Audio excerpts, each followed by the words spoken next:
Hi everybody, this is Lama Caroline. We're going to continue looking at Lama Ganchen Rinpoche's beautiful NgalSo Tantric Self-Healing 2, okay? Hope you're all well, hope everything's okay. So first we're going to do the prayers of the NgalSo practice, okay? The preliminary practices that are in the beginning of all the books. So please, who would like, please join in together, okay?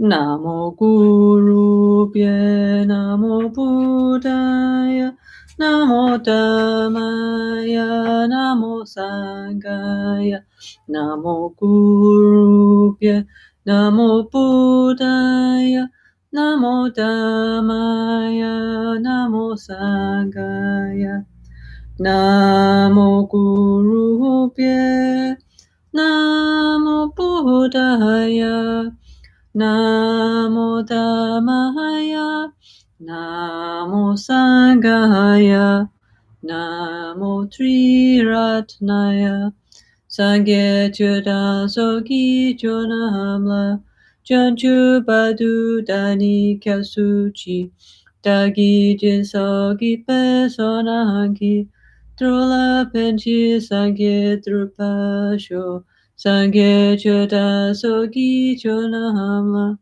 Chanchu Badu Dani Kyasuchi, Dagi Jinsogi Pesonangi, Drola Penchi Sangye Drupasho. In the Buddha, Dhamma, and Sangha, we take refuge until enlightenment. Through the practice of generosity and the other perfections, may we achieve awakening for the benefit of all beings. 7 thoughts to turn the mind toward enlightenment. Samchen tamche dewa dan dewe gyudan dempa gyuchi. Samchen tamche dunyal dan dunyal gyudan drawa gyuchi. Samchen tamche dunyal mepe dewa dami drawa gyuchi. Samchen tamche nyerin jadan nidan Trawe tamnyon la nepa gyuchi. Semchen tamche lusen gitu nele soshin trayun. Lusen dewa dan dempa gyuchi. Semchen tamche nalso tochin china no chokoyo. Danshin samane gyuchi. Semchen tamche danza bulingi kedo dadan jinagi shide dan dukun tempa gyuchi. May all beings have happiness and its causes. May all beings be free from suffering and its causes. May all beings never be separated from the great happiness that is beyond all misery. May all beings dwell in equanimity, unaffected by attraction to dear ones and aversion to others. May all beings recover from the sicknesses of mind and body pollution and enjoy relative and absolute health now and forever. May all beings relax in a pure and healthy outer and inner environment now and forever. May all beings enjoy inner and world peace now and forever. Purification of the sight.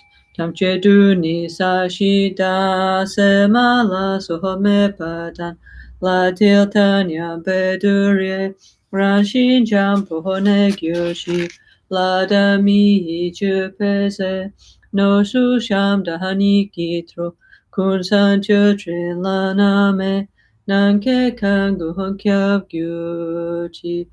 Om Namo Bhagavate Benze Sawa Pramadani Tathagataya Ahate Samya Sambuddhaya Tayata Om Benze Benze Maha Benze Mahatesa Benze Mahavidya Benze Mahabodhicitta Benze Mahabodhi Mandropa Samkramana Benze Sawakama Awarana Bishodana Benze Soha Kuncho Sungi Dempadan Sangetan Janchu Sempa Tanche Gijin Kialada Soni Yosu Zopena Dan Chempo Dan Chokin Nampa Dashi Sangi Mikyape Togi Dashi Nidut Gyuchi By the truth power of the three jewels and the blessings of all the Buddhas and Bodhisattvas, as well as by the great strength generated by the two accumulations of merit and wisdom, and the power of pure and inconceivable Dhammadhatu,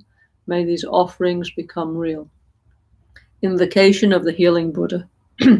Malu Sam Chen Kungi Gongyu Chi Du De Punje Mi Se Jom Se La No Na Malu Yanda Kengyu Pe Jom Den Ko Che Ne Di She Su So Gosungu Pe Go Ne Chat Se Lo No Sha Yi Tro Chu Pa Malu Bo To Me Ne Sa Di Tun Tam Che Sha Gepa Ge Wahanam La Je Ira Kuwamato Badule Shune Trola Chuki Kolo Kowada Dashin Jena Janju Chempu no Mandala offering. Sajiperki Dushi Metotram Rira Linji Nide Gempadi Sange Shintu Mite Boagi Droko Nanda Hashin La Chupasho Idam Guru Ratna Mandala Kamnirya Tayami. Buddha Shakyamuni pra. Lama Gyawa Shakya Tupala Chaselo Chutu Kasu Chiwo Jingi Laptu So Lama Ken, Trinchen Sawe Lama Ken, Kyabne Kuntu Lama Ken, Trinchen Sawe Lama Ken, Kyabne Kuntu Lama Ken, Lopsan Tuptan Trinle Apel Ken, Lama Ken, Kyabne Kuntu Lama Ken. Lucho Sampo Pel Yuta Shipa, Tuchen Tempe Trinle Yanoda, Pegedrolo Zampe Zepachen, Palden La Meheshabla Soade, Oma Guru, Vajratahara, Suhumahati Muni, Shahasane Kama, Uttavahadanye, Sri Bahadra Vasamahanya, Sawasidi Humoma Guru, Vajradhara, Suhumahati Muni, Shahasane Kama, Uttavahadanye, Sri Bahadra Vasamahanya, Sawasidi Humoma Guru, Vajradhara, Suhumahati Muni, Shahasane Kama, Uttavahadanye, Sri Bahadra Vasamahanya, Sawasidi Hum Pakya Ke Kuda Dahagilu Pakya Ke Sunda Dagina Pakya Ke Tuda Dahagi Danyamechi Tu Jingialo Makya Ke Kuda Dahagilu Makya Ke Sunda Dagina Makya Ke Tuda Tahagi Danyamechi Tu Jingialo.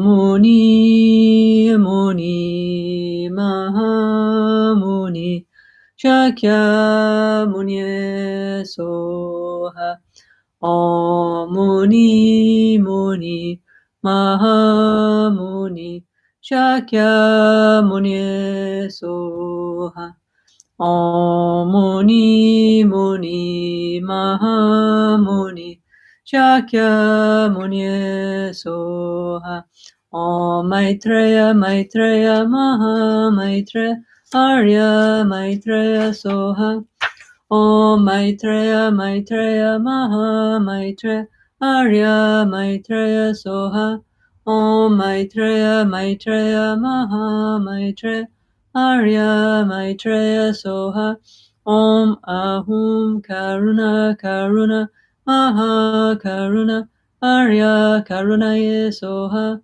Om Ahum Karuna Karuna Maha Karuna Arya Karunaye Soha. Om Ahum Karuna Karuna Maha Karuna Arya Karunaye Soha. Okay, hi everybody. Hope you're all well. Hope everything's okay, yeah? So now what we're going to do is first we'll do self-healing, the very shortest 5-minute one, up to where we got to, which is the generation of the 5 symbols. And then today what we're going to talk about is the wheel symbol, okay? Yeah, wheel in the crown chakra. But first we're going to do the self-healing. Rinpoche said we should always combine the thinking about it with doing it, okay? Okay, so if you happen to have the NgalSo combined practice, yeah, you have that with you. Let's go to, let's see, 1 second. Okay, this book's super useful, by the way, for NgalSo practitioners. Okay, so we can go to page 46, okay? Okay. Om Guru Buddha Siddhi Hum. Om Guru Buddha Siddhi Hum. Om Guru Buddha Siddhi Hum. Om Guru Buddha Siddhi Hum. Om Guru Buddha Siddhi Hum. Eyam Ram Lam Bam. Shude Shude Soha. Pam lepema janku, pam lepema sepo, pam lepema nompo, pam lepema pam lepema Om ahahum tram hri, hri le natso doje janku hri. Tram le no po sepo tram, hum le doje no po hum, ah le pe ma po ah, om le kolo ka po om. Okay, so from the green letter Hri in the secret chakra arises a green crossed Vajra. From the letter Tram in the navel chakra appears a golden jewel, the symbol of Ratnasambhava. In the heart, from a blue hung, arises the Vajra, blue Vajra, the symbol of the Akshobhya Buddha family. In the throat, from red A, arises a red flower, a red lotus, the symbol of Amitabha, of the Lotus Buddha family. And now, in the crown chakra, from the white letter Om, arises a white Dharma wheel, which is the symbol of the wheel family of Supreme Healer Virachana. Yeah? Okay, this is a 2D mandala of the 5 Supreme Healers, okay? And okay, what we're actually doing is we're going up through what Rinpoche called the body mandala. So the arrangement is slightly different, yeah? Normally, if we do an initiation, yeah, of the yoga or highest yoga tantra class, it's like we enter the mandala and we meet the Buddhas in the course of what's called the vase initiation, yeah? So first we meet Akshobhya, the vase empowerment, yeah? Anyway, we'll talk about this later, yeah? Then we have the crown empowerment of Supreme Healer Ratnasambhava, the Vajra empowerment, Supreme Healer Amitabha, the bell empowerment of Supreme Healer Mogasiddhi, and then the name empowerment of Supreme Healer Virachana, which we'll talk about during what we call the completion stage of the self-healing practice, yeah? But during self-healing, we always start from the secret chakra, from Mogasiddhi, and work upwards, yeah? Which, of course, maybe that's not a bad thing, yeah? We are basic, yeah? So we have to purify this lower chakras first, yeah? Okay? And also Rinpoche said the secret chakra, which is principally related to the survival instinct, to fear, no? To fear, reproduction, and so on, yeah? He said we have so many incredible fears that we only know how much fear we have when it starts to get less, yeah? So first we need to deal with our fear, otherwise we're too blocked, yeah? As some of us might be experiencing, like in the course of the pandemic, no? Many kinds of fears, no? So doing the self-healing practice in the retreat actually is super good to actually like see what's going on inside our own minds, and then when we recognize, we can do something with our strong emotion. Yeah. So if anybody would like to join in the NgalSo Self-Healing retreat that we're doing in group, you're very welcome. Yeah. Anyway, we have many Zoom groups if you like to participate. Yeah. Anyway, so it's a first Amoga Siddhi, secret chakra, Ranasambhava, navel chakra, Akshobhya, Amitabha. Today we're going to talk about the crown chakra. Okay, so in the self-healing system, yeah, and also in many yoga tantras and highest yoga tantras, Vairocana, the wheel Buddha family, is the principal energy of the mandala. Why? Because the principal energy is peace, no? Yeah, Vairocana. One major symbolism of Vairocana is peace, yeah? Yeah, ahimsa, which is the basic thing of Buddhism, yeah? Okay. So, well, hang on. More stuff I have already. Is it fantastic visual aids? Okay, so from the letter Om, this is one tile I happen to have, yeah. Okay, so it's a white Om actually, and actually it's a Tibetan Om, not a Sanskrit Om, but anyway, from the letter Om in our crown chakra, like high-tech graphics, arises the wheel, yeah. Okay, white Dharma wheel. Okay. So what does that? We talked a little bit about the Om, yeah, which we could talk about forever. So interesting, yeah. So meaningful, so profound, yeah. But let me just switch that off 1 second. But what we're going to talk about tonight is the wheel symbolism. Like, what does this mean? Why should we visualize this? The Dharma chakra, the Dharma wheel within our crown chakra. Why? Why is this symbol so important? What does it mean? Yeah. Okay, so you can see here. This actually, I think it came from Rabton Churling. Yeah. Actually, I have this since many years. Rinpoche gave it to me, but I think this is actually from the Rabton Churling shop. Yeah. So when we visualize in the crown chakra, we visualize like that. Yeah, without the base. Yeah. But otherwise, we traditionally we has like this handle, so you can walk around and show it as a symbol. Yeah. So anyway, so this is the Dharma wheel. In the center, there's what we call a gakhil, a bliss swirl, with actually 3 parts, which we'll talk about in a minute. Then there's 8 spokes. Yeah. Then there's a rim. Yeah.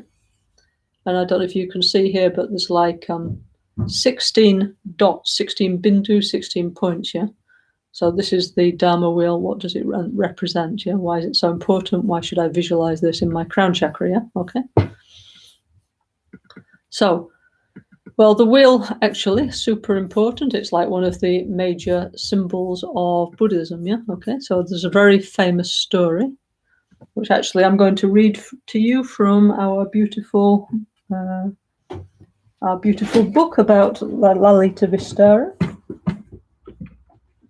So the wheel symbolism comes into Buddhism when actually the Hindu gods Brahma and Sakka, yeah, Sakka sometimes is called Indra, yeah, when they request Lord Buddha to turn the wheel of Dharma. So let me read you the story here, yeah, okay. So Siddhartha, Prince Siddhartha, okay, he was the man who had everything, but like many of us, he looked at the reality of life and he thought, is this all there is, yeah? So he thought, I must find some solutions to the dissatisfaction and unhappiness of life. Therefore, he went out of the palace and he learned many, many different kinds of yoga and meditation. But finally, he went by himself into the forest near Gaya in what's now Bihar state in India. And he sat down under one tree and he said, I'm not getting up until I achieve awakening. Yeah. So after one epic inner journey, he achieved awakening. Yeah. Okay. And so, okay, we have this super nice book, actually. This is the story of the panels of the Lalita Vistara that's represented on the Borobudur Stupa Mandala in central Java, okay? There's actually 3 or 4 sutras illustrated. So far, we've published this one.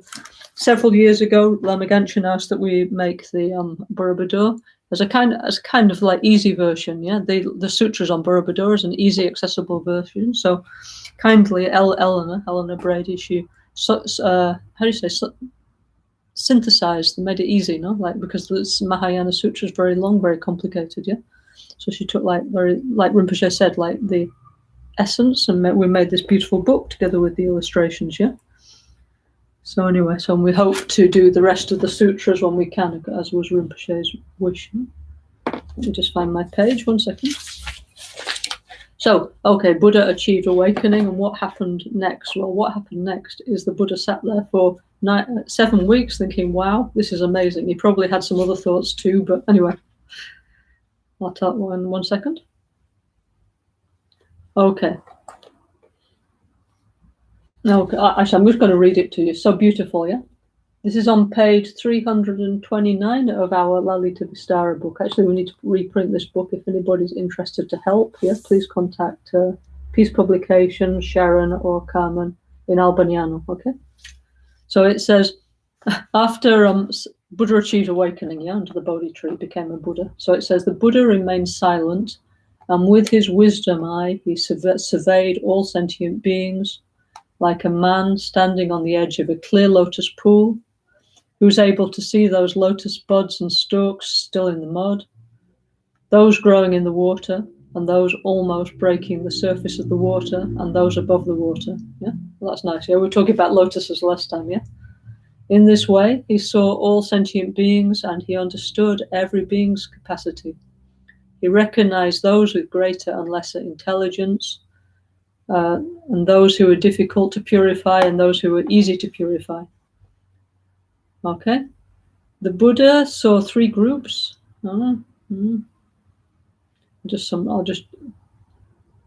Okay, so he analyzed if anybody would be able to understand what he understood, yeah? I think I'm not on the right page, actually. 1 second, yeah? Actually, sorry, not on, hang on. I need to go back. I'm on the not quite the right page, yeah?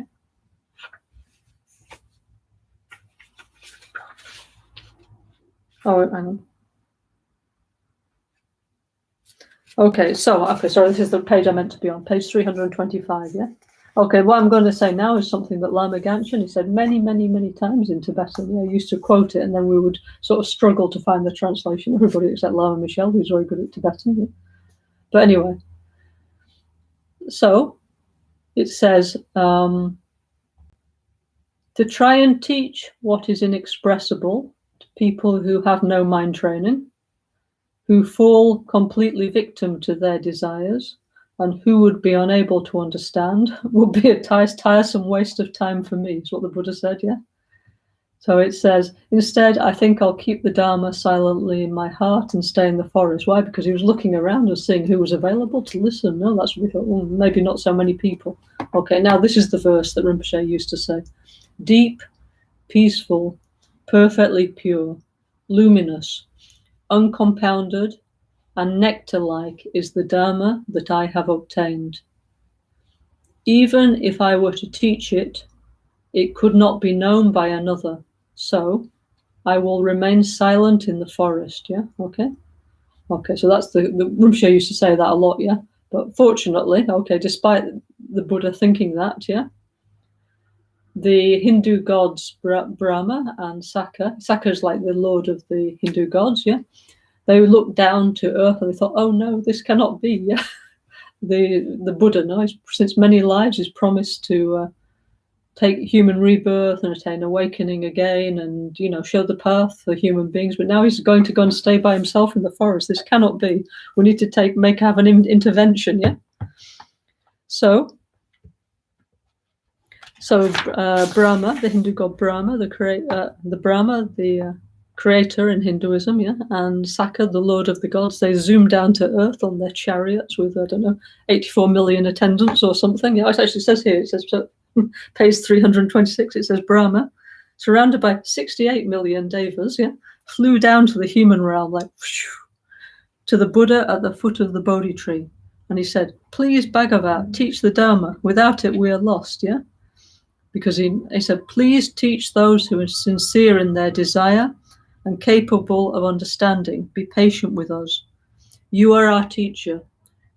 You are an orator as clear and bright as the sun. Please don't be silent or indifferent towards living beings, but please beat the drum of the Dharma loudly and let the Dharma rain down everywhere. Help us cross the ocean of samsara. And I'm making this request on behalf of and along with 86 million other devas, yeah? and by asking, I hope to accumulate merit, so that one day I also will be able to teach the Dharma, the wheel of Dharma. Yeah.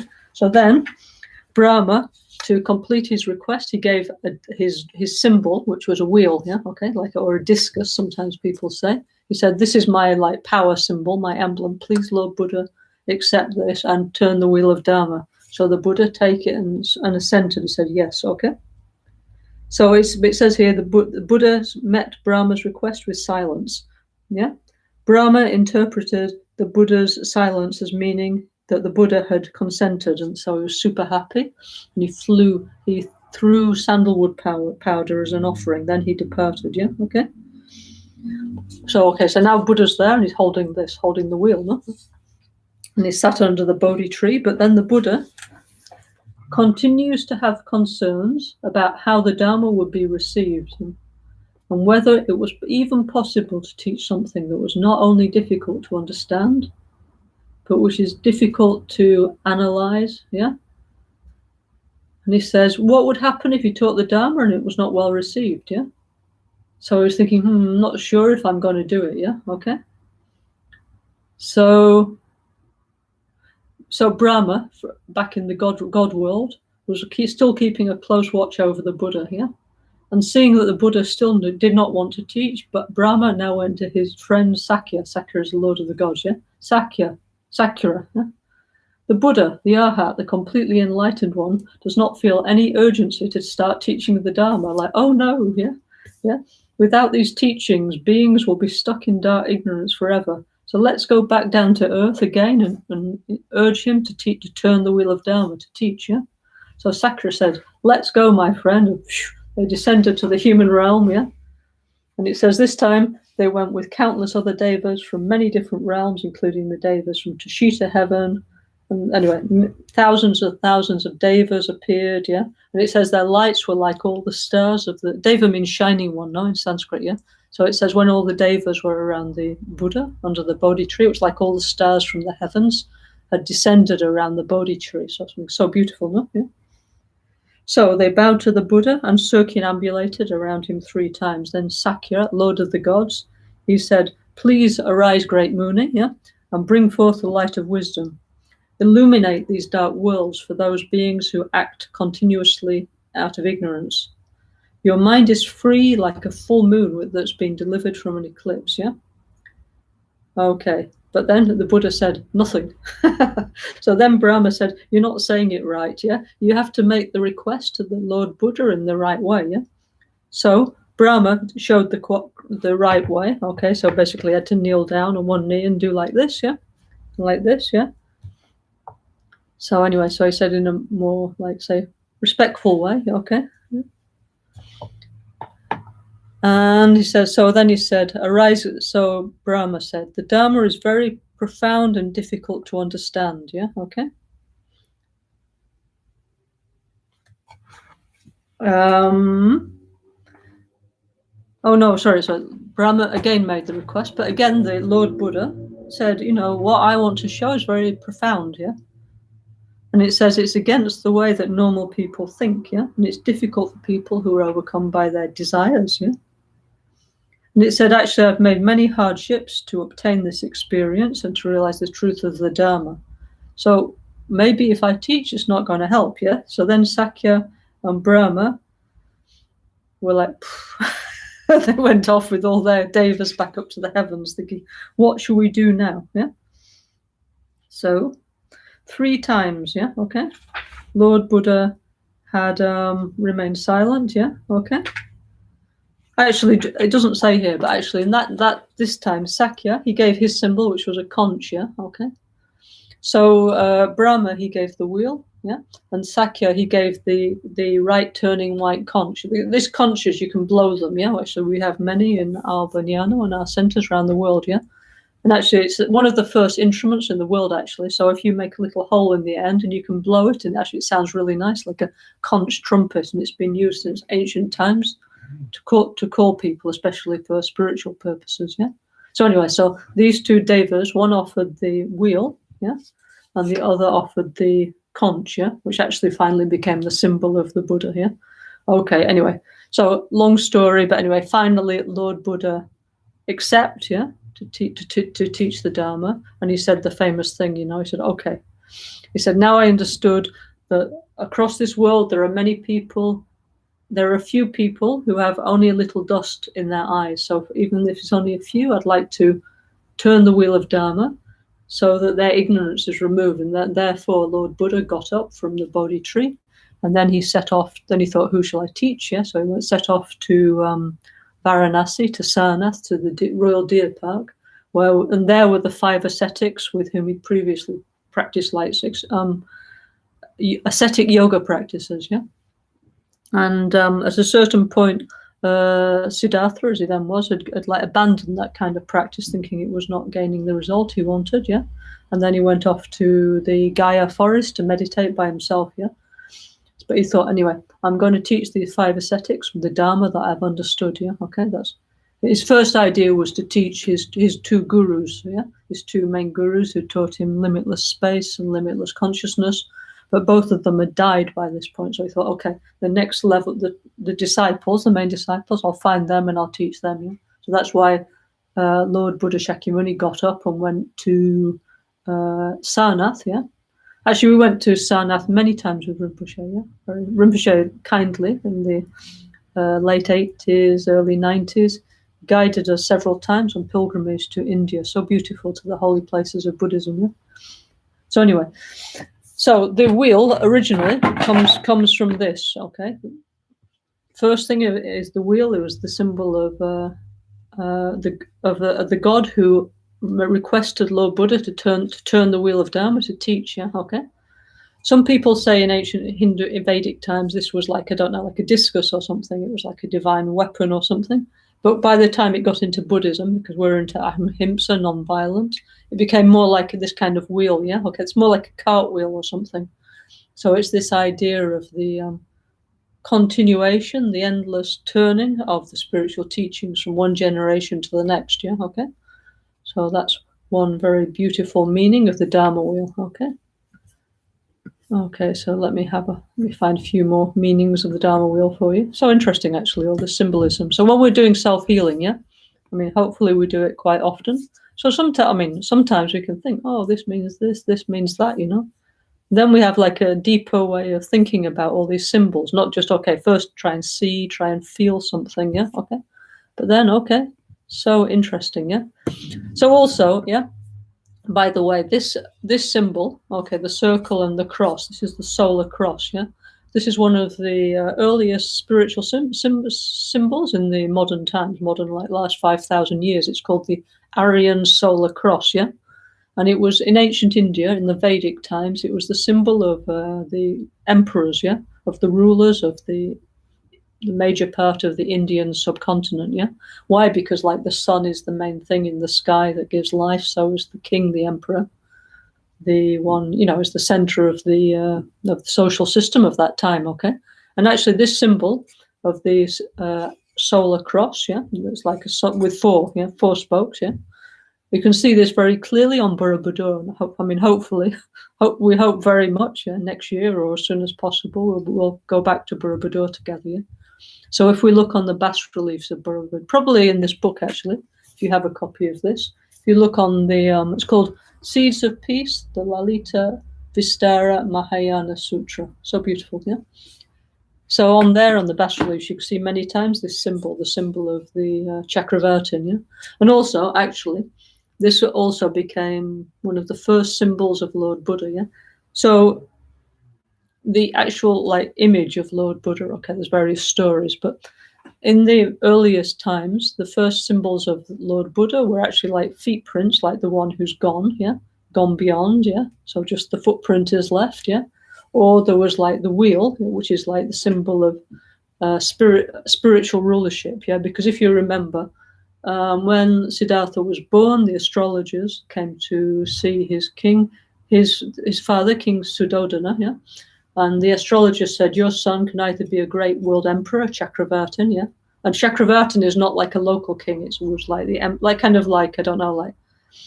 Alexander the Great, Darius, these kind of like great Ashoka, like these great emperors who had like enormous kingdoms, However, we do say in Buddhism that a real Chakravartin rules without violence, unlike Darius and Alexander the Great and these kind of people, yeah?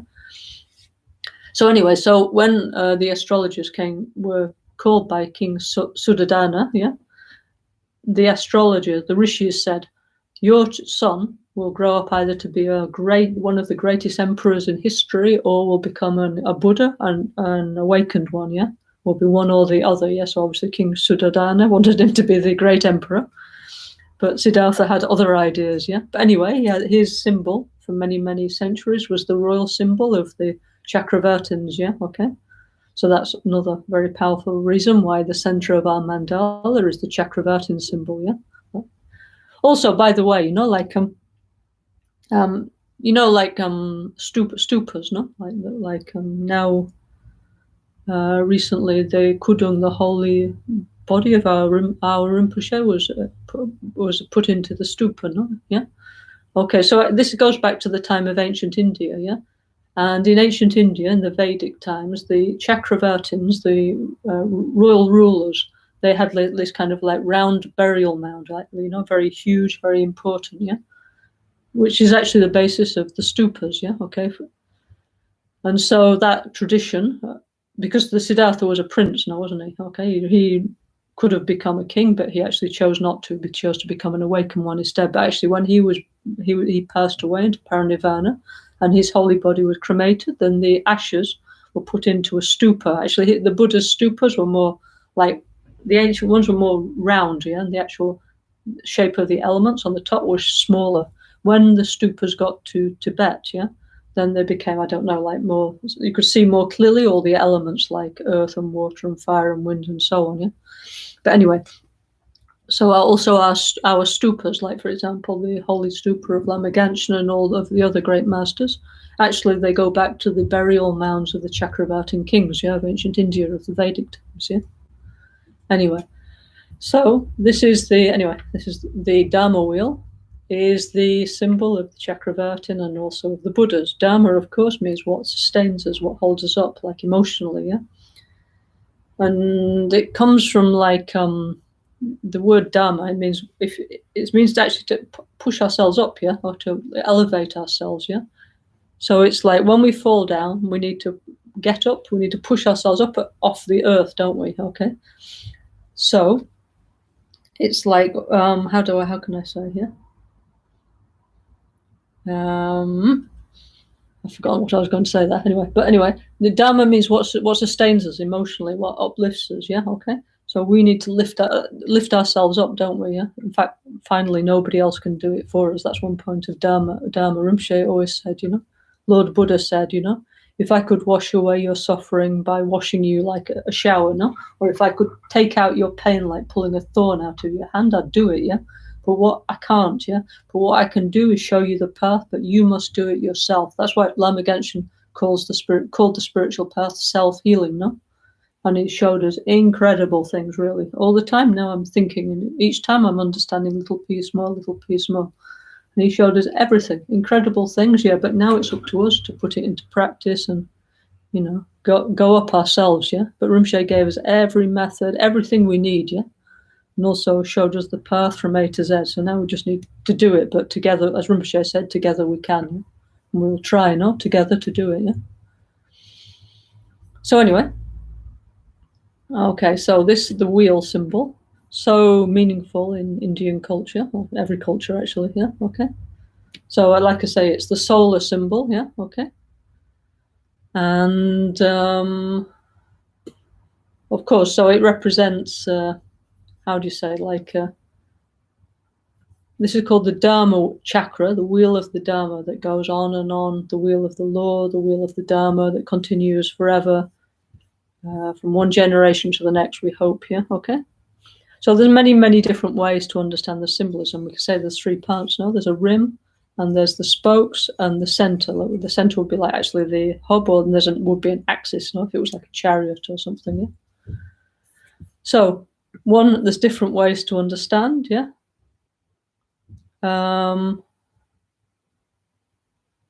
Okay, so this central part is ethics, yeah, like the core, yeah. So everything in Buddhism is based on ahimsa, non-violence, yeah, non-violence to oneself and others, yeah, yeah. Control your mind, if possible. Try and help other beings. This is the teaching of the Buddha, yeah. So the central part, from where everything else comes, is ethics, yeah, non-violence, ahimsa, yeah. And then there's all the ramifications, the branches of non-violence, yeah, which are many actually. Then. These, one way of explaining is the spokes, these things. These are on meditating on the nature of reality, and what holds it all together is concentration. So that's like, because there's one threefold way of understanding the Dharma, no? Of ethics, concentration, and wisdom, yeah? So this is ethics, and this is the wisdom. Why? Because it's many pieces. No need to look in many directions, that's why. And then concentration is kind of like holding it all together. So that's like the rim, okay? So that's one nice way to understand the Dharma wheel symbolism, yeah? Okay, another very important way to understand the symbolism of the Dharma wheel is the 8 spokes, or what's called the Noble Eightfold Path, yeah, or the Eightfold Path of the Aryas. Now, Aryas does not mean people from North India or wherever, yeah? And it's not a political movement. And in Buddhism, an Arya, superior being, means somebody who's understood the truth of reality, who can see directly how things are. So in Buddhism, we actually we don't have a caste system, no, we only have 2 kinds of people, Aryas and non-Aryas, yeah? So an Arya understands how things work, how things function, and a non-Arya does not understand how things work, how things function. So a non-Arya person creates endless amount of suffering and confusion to themselves and others because they can't figure out like the relationship between cause and effect. Like, I want to be happy, but always does the wrong thing to create happiness, yeah? I mean, this is the story of our life, isn't it, yeah? Try, make all the life, make an effort, but then it's not working out. Why? Because we didn't understand how things exist, how things function, yeah? Okay? But anyway, we practice the Dharma together, and gradually we will get there. No problem here, okay? So what is this Noble Eightfold Path here, okay? Actually, this is a big thing, actually, the Noble Eightfold Path, especially in the Theravada tradition, the way of the elders. Now, remember, as Vajrayana practitioners, we are practicing Theravada, Mahayana, and Vajrayana, 3 yanas together, okay? And within our, let's say, ethics, we should practice and study the way of the Theravada and all three ways, no? It's not just, oh yeah, I'm doing like Tantric Self-Healing, I don't need to bother about any of that kind of stuff. No, it's like Rinpoche always said, we need like a very strong basis, yeah? In order to develop like the higher or the more profound or more subtle experience, no? So, the Noble Eightfold Path, yeah, okay? If we follow it, what we will get, we'll get freedom, okay? So everybody wants to be free, yeah? We'll get moksha, we'll get liberation, yeah? So I want to be free, you want to be free, so we need the Noble Eightfold Path, yeah? Okay? Okay, so what are they? Okay, so the first one, right view, yeah? See things in the right way, yeah? Then the next one is right motivation, right speech, right conduct or behavior, right livelihood, right effort, right mindfulness, yeah? And right concentration, right meditative absorption, okay? Yeah, so if we do all, like, so a wheel, yeah, okay? If any of those spokes are broken, the wheel cannot hold the weight, no, it will break, yeah? If you had like a chariot or something, yeah? A carriage or something, and one of the spokes breaks on your wheel, the whole wheel will break. So that means that all 8 are equally important. So we can't think, well, actually my livelihood is okay, and actually I don't gossip too much, but I never meditate, yeah? So it's like, it means all of those 8 things we need to do, like, sort of like simultaneously, if we follow the Noble Eightfold Path, yeah? Okay? So, how to say... So Rinpoche always said that he said, like, we need to, in our Buddha garden, no, we need to plant many seeds and then take care with the cause and conditions like water and sun and so on. And then all these plants of realization grow up one by one. Normally in our Ganden Nyingu tradition, we sow the seeds of renunciation, bodhicitta, the right view of reality, generation and completion stage, yeah? And then all these grow up together, yeah? But here we have to, in our Buddha garden, actually we have a very big Buddha garden with many, many zones of beautiful Buddha flowers of awakening, yeah? So here we have to plant the seeds. The first one is right view, and we need to take care. So gradually what we want is to understand actually about cause and effect, yeah, okay? Yeah. And we need to develop insight. That means gradually we need to understand how things exist, how things function, which, okay, is not so easy, but at least we can start to think about it, yeah? Rather than just not caring at all, yeah? Because not caring at all means we'll continue lost in the illusion which we're stuck in, yeah? And we'll just create more suffering and unhappiness, yeah? And we've tried that already, and we're not happy. We're definitely not happy. We're stressed, we're anxious, and so on. It's never worked, so maybe we try something else, yeah? We try to develop the right view and see things clearly, yeah? Okay? Okay. Second one is the right resolve or the right intention, yeah? Okay? Actually, this is, how do you say, like, for example, developing renunciation. So Rinpoche said when we develop renunciation, we don't need to give up like our house or our car or our dog or our cat or our parrot or our wife or our money. He said we need to renounce violence and jealousy and anger and ignorance. We need to renounce our delusions, and especially said we need to renounce violence, okay? So we can focus on this, okay? We who follow the NgalSo tradition, yeah? Okay? Yeah. Also, we need to resolve to develop, as Rinpoche said, to change our small selfish heart into the big open heart of compassion, and gradually resolve to become a bodhisattva, someone on the path to awakening. Yeah. And we need to resolve to try and achieve Buddhahood as quickly as possible, to try and do something for society and the environment. These are right resolves. Okay. Also. Okay, anyway, we need to resolve to follow the path. Why? Because society needs help, yeah? The environment needs help right now, so we have to work on ourselves, yeah? Okay, so that's that one, right resolve. This one here is right speech, yeah? Okay. So, okay, this we know, no? Okay, so in the Buddhist ethics, yeah? Okay, here is ethics, yeah? So from ahimsa, non-violence, is 10 branches, yeah? 4 of which are the speech, no? So in the ancient times, they used to put like, don't do this, don't do that. But Rinpoche understood we don't like this, don't do this, don't do that. So he always said, NgalSo, okay, don't do this, but do the positive, yeah? So for example, don't lie, yeah? Yeah, but instead be truthful, yeah? Tell the truth, yeah? Don't gossip, yeah? Just spread like nice information about people, things that give them more esteem and positive feeling, you know?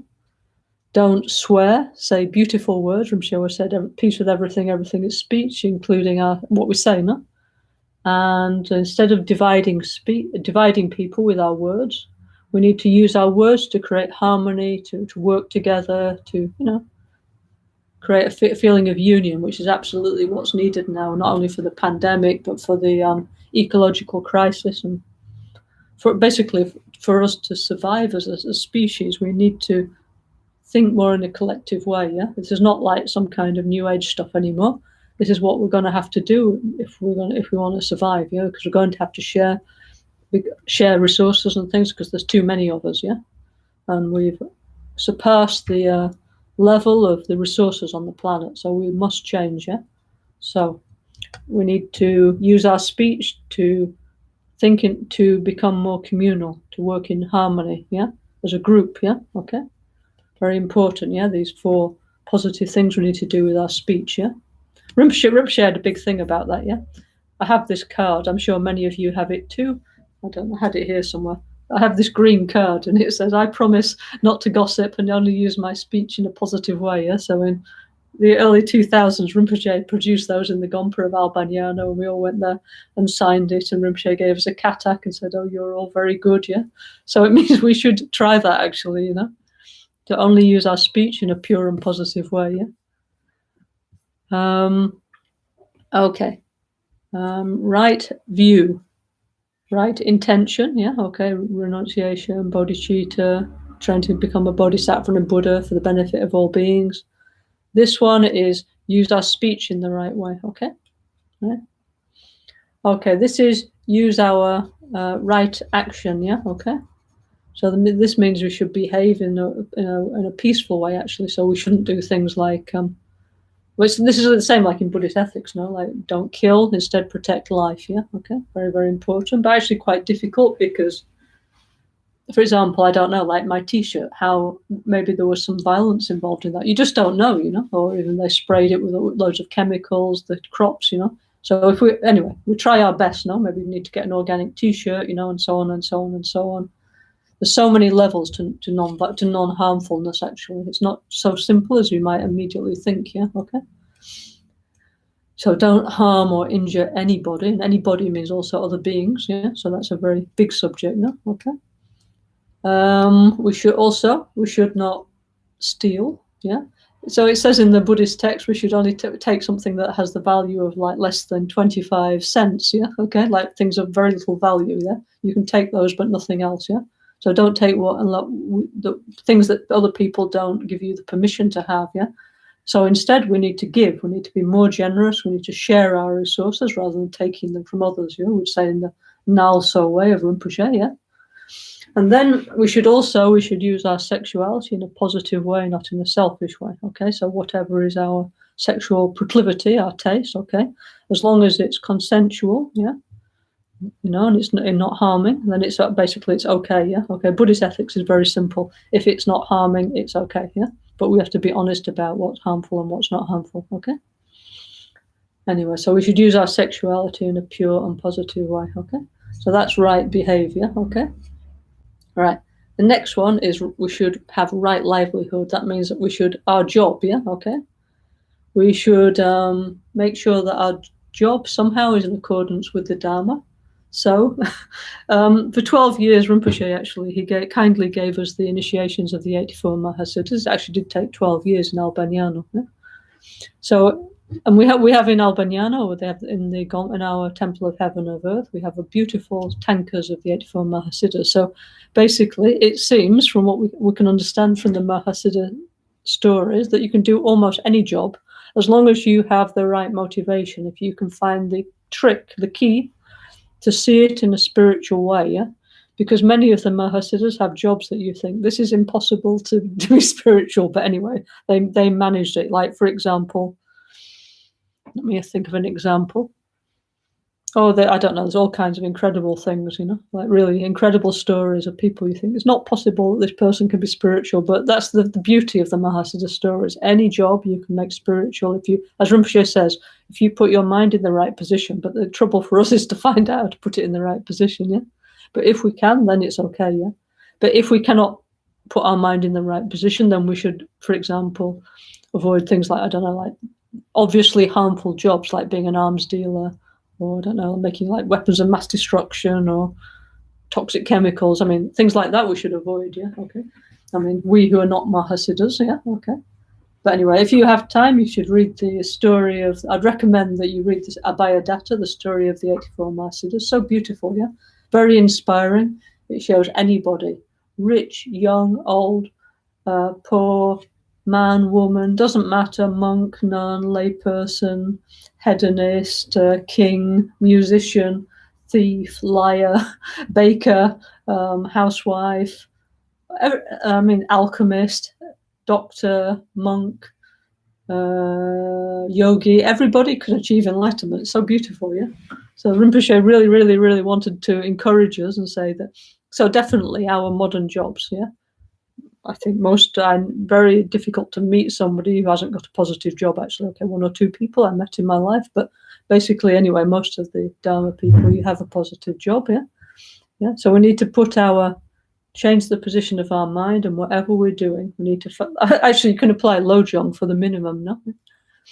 The Lojong teachings are very beautiful. So it's finding a way to make every part of our life meaningful, which is super important now. Because if we think, okay, calculate how old am I, then you think, okay, let's say I have, I don't know, according to the calculator, 20 or 30 years or 10 years left or whatever.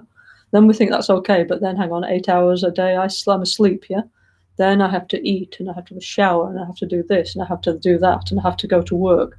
And then conclusion, I have only like about 5 minutes a day left to do any meditation. So if I just think like that, no chance to achieve enlightenment. So this is why it's super important to find a way to transform our job into spiritual path, yeah? Because then actually we have time, yes? So the Lojong teachings are extremely beautiful, and they show us many, many different ways how at work we can work with our emotions, yeah? Because we have to interact with other people. And even now, maybe some of us are working from home, but still we have to Zoom. We still have to interact with other people, yeah? They haven't disappeared, just we see them like through a screen rather than like directly like before, but for the moment, yeah? But still we have to deal with our emotions. So the Lojong teaching is super good, and if we can also, there's various other tantric visions on the subject, yeah? So we need a right livelihood, you know? Make our job in some way meaningful, and in the very least we can even, I don't know, we could be doing anything. No, we might be an accountant, we might be, I don't know, an administrator, who knows what we might be, yeah? But in the course of our job, then we could develop patience, empathy, you know? We could try and give up our delusions. There's many, many spiritual practices we do while we're interacting with other people, yeah? So we should try and avoid feeling, oh, my job is a waste of time, I hate it, I just want to give it up and practice the Dharma, because these days, unless you get like an inheritance or something, that would be quite difficult, yeah? Okay. So better we find a way to practice the Dharma together with our job, yeah? Then we, you know, also then we have the resources to practice, no? So much better like that, yeah? So Lord Buddha said we need to practice right livelihood, okay? Actually, I mean, many of the people who always came around Rinpoche, the NgalSo Sangha, they were, because Lama Genshin was famous for being a healer, then a lot of people anyway had that kind of like inclination of caring, healing, you know. So many, many people in healing professions, yeah, which of course automatically has some kind of positive thing about it, no, because it's caring for other people, no. So from our Buddhist point of view, that's automatically a good job, yeah, okay. Okay, then we have, okay. Also, like, the job isn't, okay, we try and use it as a spiritual path, but also it's not the be-all and end-all of everything, no? Because why? Because we have the Dharma, actually 3 things, the 3 jewels are in the center of our life, yeah? Because many people, you know, this is one question Rinpoche used to say, what is in the center of your personal mandala, yeah? Is it like, for example, Buddha, Dharma, and Sangha, or is it ignorance, desire, and hatred? Yeah. So we have to like get a mirror and be honest. You know, I mean, this is a personal analysis, not for anybody else. You know, but you know, many people like for them, their job is like everything. Yeah, and their career and their status and their whole identity with their job. And then when they retire, it's like totally devastating for them. Yeah, and they just don't know what to do with themselves. Yeah. So we shouldn't see the job like the not normal job like that if we have one. Yeah, it's just think, okay, and I'll do my best to help others, you know, and also to transform my mind. In the meantime, it gives me the resources I need in order to practice the 3 jewels, the Buddha, Dharma, and Sangha, and all the other positive things I want to do, you know, but not be so obsessed with the job that when we retire, like many people, they kind of, when they retire, I don't know, they just can't cope, yeah. So we definitely shouldn't, if we're lucky enough to be able to get to retire, we definitely shouldn't be like that, you know. We should always remember the higher purpose of our life, and the center of the mandala is Buddha, Dharma, and Sangha, the 3 yanas, and so on, yeah, okay. Wish to achieve the 3 bodies of a Buddha, yeah, okay. We should transform our ordinary body, speech, and mind into the holy body, speech, and mind of a Buddha through practicing the Vajrayana path, of which Rinpoche kindly opened the door for us by practicing NgalSo Tantric Self-Healing, yeah. Okay, then what else do we have? Okay, this one is right effort, yeah? Yeah? So, okay, so most people actually these days, they have to make a lot of effort, but it's not necessarily always positive, is it, yeah? I mean, people, anyway, they make a lot of effort for their job, I don't know, for their families, many, many different things. But Rinpoche, I was reading what Rinpoche said these last few days, and he said many people just make huge effort, yeah? But not understanding how things work. And then finally, our effort is lost. So we don't want to do that, yeah? We want to have right effort, which means put our energy beyond what is necessary, okay, to sustain the life, into what is the most beneficial, like the best investment, let's say, yeah? So what is the best investment of energy, of effort, is to control our emotions, yeah?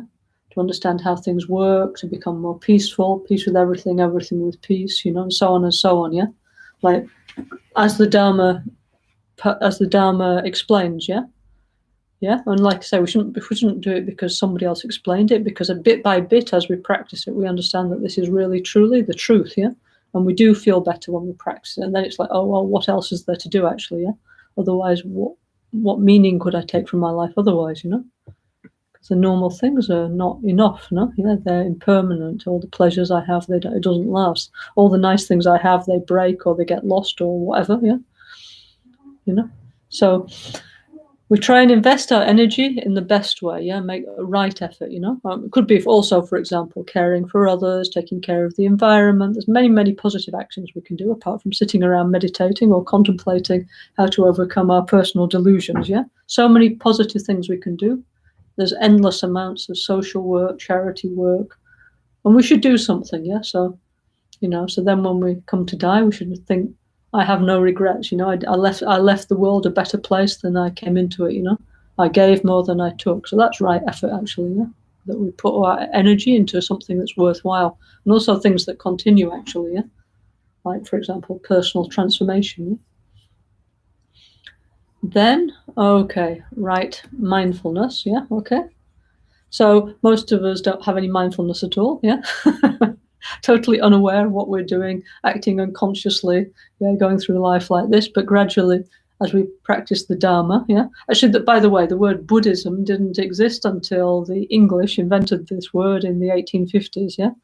So we say we practice the Dharma, we are Nangpas, we are insiders, actually is the real term. But okay, nowadays we're all Buddhist, yeah. It's a bit like saying Godist or something, or Hinduist, yeah, or Sufist, anyway. But anyway, now that's our term now.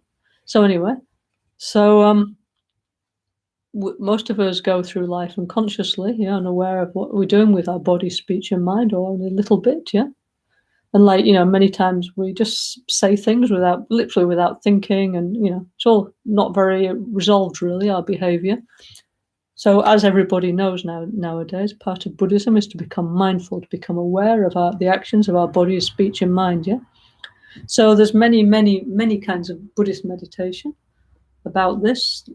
So these are actually the kind of Buddhist meditations that most people know, yeah. For example, our type of meditation with, I don't know, like lights, colors, mantras, everything, mudras, you know, moving. Everybody's like, oh, what's this? What's this? Because they're the first idea that now people have of meditation, gone, to become familiar, is sitting like very quietly and watching your breathing or watching the position of your body. Yeah, why? Because that's a training in mindfulness, isn't it? Yeah? So gradually, because normally our mind is like, we're sat and our mind is like, oh, I need to go and buy a pizza, or I need to buy 10 things in the supermarket. The mind is somewhere else, no? So the first like basic techniques of Buddhist meditation is to first just sit, yeah? Be aware that you're sitting, be inside your body, be aware of your breathing, you know, bring your attention back to the here and now, yeah? To calm down the mind, yeah? To be present, yeah? Be here now, yeah? But then what we start to do, yeah, is start to generate positive states of mind, yeah, okay? So, for example, we start to analyze why it's a bad idea to get angry, and then we convince ourselves being angry is a really bad idea, and then we concentrate on the thought, I must not get angry. This is one form of what we call Lamrim meditation, yeah? Or I must not get angry, instead I must be patient, I must be kind with everybody, yeah? And then on top, we can do like NgalSo Tantric Self-Healing and other kind of Vajrayana techniques, yeah, where we go not only in the conscious mind, but deeper into the subconscious, let's say, the subtle mind and the very subtle mind, and the buried emotions and imprints that are there through the mantras, the colors, the visualizations, the moving, the breathing. It touches those energies, yeah, okay, and liberates them, and then we can do something about them on a deeper level, on the subconscious level. We can transform, yeah. So it's but we need to do both, you know, not just the subconscious stuff and not thinking, oh, I should not get angry, yeah. and just meditating on Akshobhya. We need to do the two together. Then it's a very powerful technique, okay? So mindfulness, super important, yeah, okay? In fact, nowadays they have the mindfulness movement, which is something like basic Buddhist meditation, not calling it Buddhism, no, because many people, for cultural reasons, if you say the word Buddhism, they can't stand it or something, yeah? But anyway, the technique they like, no, of course, because it's helpful, no? Our minds are all the same, no? So anyway, so there's a massive mindfulness movement, which actually is good, no? Which is bringing a lot of emotional benefit to people all over the world, no? And that's what Rinpoche said, no? He said, as his book, no? Guide to the Good Thought Supermarket, he said, my techniques are like a good thought supermarket. So anybody who likes to come in with their basket, their trolley, you can buy whatever you like. So if you want to buy the techniques of mindfulness or meditation or whatever, you're welcome. Please do, yeah? So Rinpoche said that many, many times. In fact, he wrote it on the front of this book, yeah? Yeah. Oh, by the way, all the books, if anybody's watching this for the first time, we have a website called ngalso.org, NGALSO.org, EORG. If you go there, then we have a beautiful website, which is kind of like the portal of our spiritual tradition. That means the followers of Lama Rinpoche. We're from the Gelugpa tradition of Tibetan Buddhism, yeah? And we have, like, let's say, this particular teaching and feeling of our precious guru, okay, plus many other beautiful teachings from our Gelugpa tradition, going back to Lama Tsongkhapa. But anyway, if you go on our portal, yeah, we have a web shop, so if you want to get any of our books or sadhanas, you can find there, yeah, if you like, yeah. Okay, so next, this one, right concentration, yeah. So nowadays we don't have hardly any concentration, yeah, and if we're so overstimulated that we can't even sit still for like 10 minutes, no? And we always need to get out the phone and text people and download pictures and I don't know, do what, no? But this is the modern society. So this is part of what we call the Kali Yuga, the spiritual winter, that our concentration span is almost nothing. And it's true, no? Even before, I mean, you know, I'm old enough to have been born before computers and mobile phones, no? So in the ancient times, we used to memorize things, okay? We used to memorize telephone numbers and many things, and now we just don't bother because, oh, it's all on the internet, we'll just Google it, yeah? So what this is doing is it's degenerating each and every one of our memories, and it's true, no? Yeah? Because if you don't use it, you lose it, and it's unfortunately true, yeah? So this is not a good thing. So what we have to do is learn to develop concentration again. So now our concentration is rather weak. I mean, even in the ancient pictures, like there's 9 steps of concentration, okay? And there's actually a beautiful picture, which was designed by Kyabje Trijang Dorje, who was Lama Gancha's root guru. And it's like this monk running after a mad elephant. And there's a mad elephant, and there's also like a monkey and a rabbit, yeah, which represents like the scattering mind, the sinking mind, and the mad elephant of the delusions, yeah? And this poor monk has to run after it. It's completely rampaging around, and gradually he has to like catch the elephant, and then finally like get on the elephant, and finally they're totally at one, and they fly off to enlightenment. Yeah, it's a beautiful picture. Yeah. But anyway, we have 9 stages of learning to concentrate. The first one, they say, it's like, you know, when you throw a baby a ball. Okay, not that I throw balls to babies very often, but if you throw a very young baby a ball, it just drops it, yeah? And then at a certain age, I don't know what age, but the baby learns to catch, you know, as their reflexes improve. So our first try at meditation, we're just like dropping it, yeah, okay? And then we learn to concentrate, let's say, for like 1 second. It's like, yay, 1 second, yeah? And then next time it's like, oh, 2 seconds. And we go on like this, little by little, yeah? Gradually improving our mental muscles, yeah? So, of course, at first concentration is difficult because we haven't done any for most of our lives, at least not since we got mobile phones and computers, yeah? You know, it's like, or maybe we did before, but now it's all going away. It's like muscles, no? If you never use them, they become very weak and flabby. So our concentration muscles are very weak and flabby. So now we need to put them in the mind gym. And of course, when we go to the gym and we haven't been for like 30 years, it's horrible, yeah? We do like half an hour's exercise and the next day we can't walk. So it's the same with trying to concentrate. Our mind is the same, but little by little, you know, it's better to do little bit, yeah? like drops, no, and then gradually build up the mind muscles, just like with the physical muscles, yeah. Otherwise, we'll try and concentrate, and then we'll have a big reaction and never ever do it again. So better not like that, yeah. Anyway, so gradually we can learn to concentrate, yeah, until we can achieve something called shine, which means you can peacefully keep your mind on one object as long as you like, yeah. So in ancient times, shine, you could keep your mind on an object as long as you like. So, for example, for 3 or 4 hours, no problem. But they say nowadays, if you could do it for 20 minutes, you get a certificate or something. But anyway, I'm sure some people still can, you know. So, okay, let's say the bar is a little bit lower. But anyway, please, we need to try and learn to concentrate, yeah? Why do we need to concentrate? Because we need to focus our mind on the nature of reality, yeah? And I don't know if you remember this example, but our mind, it has to become like very clear, like a clear pool. And then we have to have the mindfulness fish floating around, like looking what's going on, trying to understand, like a carp or something. So we need, yeah, to build up at least the concentration when we focus on the nature of reality in regards to ourself, by the way, not in regards to a dharma wheel or a tea coaster or anything else. When we regard to ourself, where is ourself? That our mind does not like just go, I need to go shopping, I need to have lunch, yeah, I need to pay my taxes, whatever, yeah. No, when we say mind, I'm going to meditate on this for 5 minutes, mind says, yes, okay, I will happily stay and look at this difficult thing for 5 minutes, yeah, okay. But actually, when we combine with the tantric meditation, as we go more deeply into, let's say, our subtle mind, it's easier to meditate, yeah, which is why we have all these, like, let's say, tantric technologies, so we can meditate more easily, yeah. Anyway, so we need to build up our mindfulness muscles and our concentration muscles. But don't worry, this gym is free, yeah. You don't need to pay an annual subscription. It's, just need to sit on your cushion every day for a few minutes and have a go, yeah? So that's good, isn't it, yeah? Okay.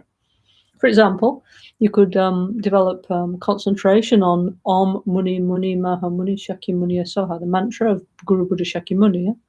Or you could develop concentration on for example, the holy image of Guru Buddha Shakyamuni, yeah? So we choose something positive, yeah, and then we just concentrate on it, yeah. So obviously some things give us more, let's say, return for our investment than others. So we choose positive things to meditate on, of which there's many, yeah. So we choose one positive thing and we use it as our object of concentration, yeah, and keep going until we're able to fully hear that sound, feel that mantra, see the holy form of the Buddha or whatever, have that positive thought for as long as we like, yeah. And this is what we mean by becoming familiar with something positive, which is the translation of the word gom, which we translate in the modern societies as meditation, yeah, okay? Because actually meditation is not like sitting there, like not, at least in our, I don't know, there's many forms of Buddhist tradition, all of which are completely valid, okay? But the way we understand, okay, within our Gelugpa NgalSo tradition, is that gradually we need to become familiar with positive things, okay? Yeah. And that also involves using our thought process in order to generate positive minds, which we then concentrate on until they become natural, yeah? So it's a bit like, I would say, like affirmations in the West, no? So you keep on thinking, I love everybody for long enough till you actually do, yeah? Okay. So it's more or less like having affirmations, isn't it? Yeah, okay. And we concentrate on those positive thoughts for long enough. It's definitely not like not thinking anything, yeah, okay. So there may be some traditions that assert that, but we don't, yeah, okay. I mean, each tradition has their own view, their own way, okay. Okay. Anyway, so we need all these things together. So recap, we need right view, yeah, okay. We need to understand about karma and interdependence, actually, yeah. All omye dharma hetu prabhava hetan teshan tathagata hewa data teshan chayo niroda evam vadi mahasramanaya soha. All phenomena depend on causes and conditions. The Tathagata, the great Shramana, the great wanderer, understood the cause of all phenomena and their cessations. Soha, yeah, okay. So we need to have the right view, yeah. We need to have right intention, right resolve. That means we need to want to definitely emerge like a lotus from a swamp, yeah, or a lotus lake, yeah. We want to definitely change our small selfish heart into the big open heart of compassion. We need to definitely try and understand reality, yeah. Definitely try to become a bodhisattva, definitely try to become an awakened one. Why? Because society and the environment needs help, and if I evolve, I can help others in a much more, in a much better way, yeah, okay. This one, we need right speech, so we need to tell the truth. We need to always say positive things about people.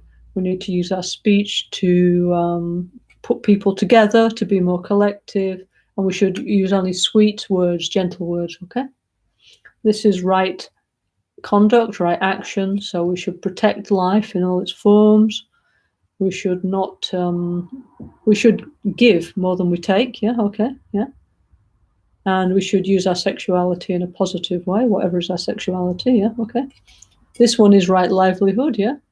So we shouldn't just see our job as like the be-all and end-all of everything and be obsessed with it, but think, okay, also I'm using, my job is giving me the resources I need to practice the Dharma, yeah, okay. But it's not everything. And we try and have like a kind of ethical behavior in relation to our job, yeah? And we can do like Lojong mind training. So that person at work is super annoying. So instead of thinking, I hate them, we have to think that person is my bodhisattva maker, yeah?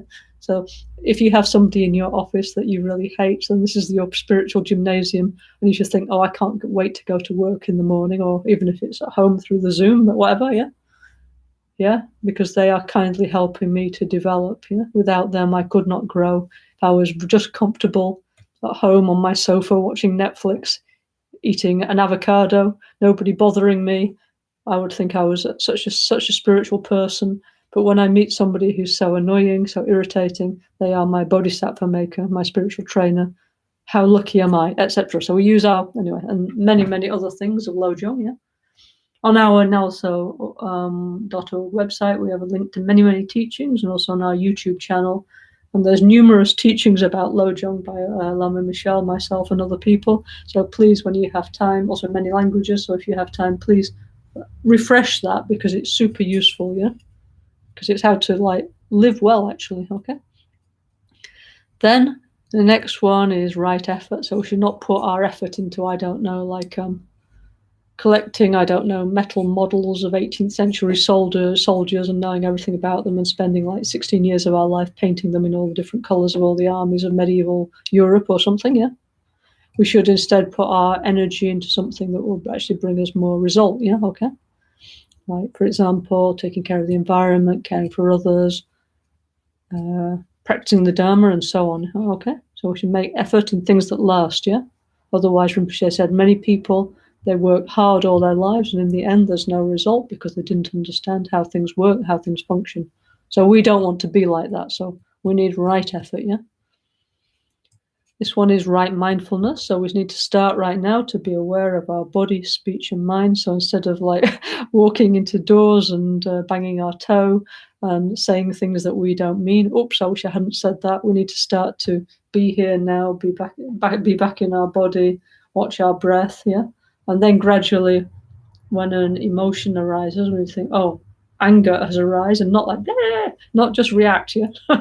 It means, okay, anger has arisen, it's arisen, it will go, yeah? Okay, this is the Buddhist point of view, is like this. We're watching the mind, yeah? And seeing, okay, there is desire arising, it will pass. There is hatred arising, it will pass. There is ignorance arising, and so on. We watch the mind, okay? Anyway, so, and also, of course, what we say, yeah? So we don't just say whatever we think and then I think, oh, I wish I hadn't said that. We as they say, at least we breathe, yeah? Before we say something, yeah? Okay? And Rinpoche said we need always to use like sweet words of peace, yeah? Okay, peace with everything, everything with peace, yeah? So, anyway, we need to develop right mindfulness, okay? So, that's just quite a big challenge, actually, yeah? So, for example, so this is where in, for example, Buddhism, like, for example, in the Zen tradition, they have these famous things like when eating, just eat, no? When chopping wood, just chop it. When drawing water, it just means be here now. Pay attention to what you're doing, yeah? So this is because, see, now, especially nowadays in the spiritual winter, this is exactly what we don't do. We like to do 2-3 things at the same time. And in the end, we're not really concentrating on anything and nothing's really going very well. Yeah.